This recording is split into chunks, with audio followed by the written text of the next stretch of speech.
As aquarists, we spend a lot of time around pools just like these. Ordinarily, we deal with a pretty steady influx of sick and injured marine animals. But not too long ago, we experienced a situation that was anything but ordinary.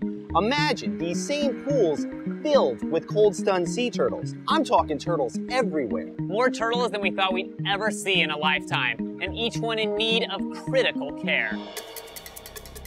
It all started when a wave of frigid Arctic air caused air and water temperatures to drop for nearly 2 weeks in a row. Hundreds of sea turtles began washing up along Florida beaches in a state of cold stress, which is a potentially deadly condition.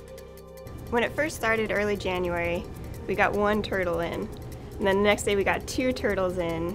And after that, we were getting 50, 60, 70 turtles a day. What was happening was, as these animals were showing up on beaches, volunteers were walking the beaches and they'd find these animals and they would literally bring them by the truckload. A lot of people were finding these stranded sea turtles in the inshore lagoon areas of Florida. A few turtles started coming in, which didn't really surprise us too much. But then a few more turtles came in, and then a few trucks came in. It really became a big operation very quickly.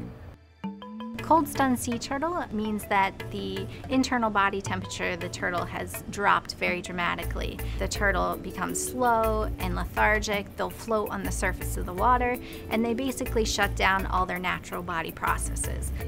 In this event, we saw juvenile green sea turtles, and then we also saw very large adult sea turtles that we normally wouldn't see in this time frame. It was unbelievable. I don't think I've ever seen that many sea turtles in my entire life. When the turtles first come in and they're cold, they can't move around very well, they can't lift their heads up to breathe. We housed these animals, tried to warm up their systems through heating lamps and blankets, and once their temperatures reached a normal level, they were allowed to enter a water environment, and we monitored their eating, if they were swimming well. Even though most of the sea turtles were simply cold stunned, some of them had more severe injuries that needed extra critical care.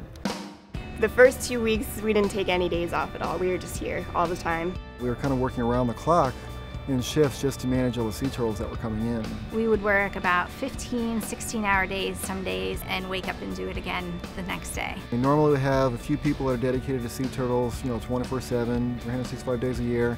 But in this case, we needed all hands on deck. We had other departments like our maintenance department, our water quality department. They were dropping whatever they were doing and come over helping us build aquariums, plumb aquariums, run electrical. Some of the tasks that you don't think about that are essential, as mundane as they are, is like doing a lot of laundry. The amount of laundry that's needed for 300 turtles is a lot. They get stinky after a day or two, so those towels and tarps had to be changed every day. I think everyone that stepped in to help us was very excited to get more hands-on with the animals, and we were so grateful to have that extra help. On release day, it's time to load up all the turtles into the truck.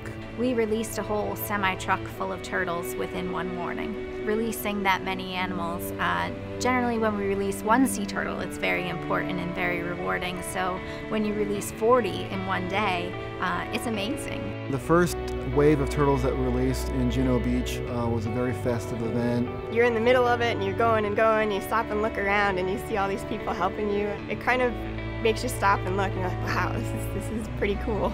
The upside of this incident was that we got to tag a lot of sea turtles that we would have never gotten to tag before. It gave a great deal of information as to where turtles are this time of year, where they might go, and in the future, if we encounter them, where they've been and a history on them. When all these sea turtles were coming in, it was a challenge, and we felt, an obligation and a responsibility to help these animals. Any sea turtle we can save is going to help the population recover. This was probably one of the most memorable events in my career. As a whole team, we saw that we could really do a lot. It was just such a great feeling to see all these people coming together and, putting these turtles back in a natural environment.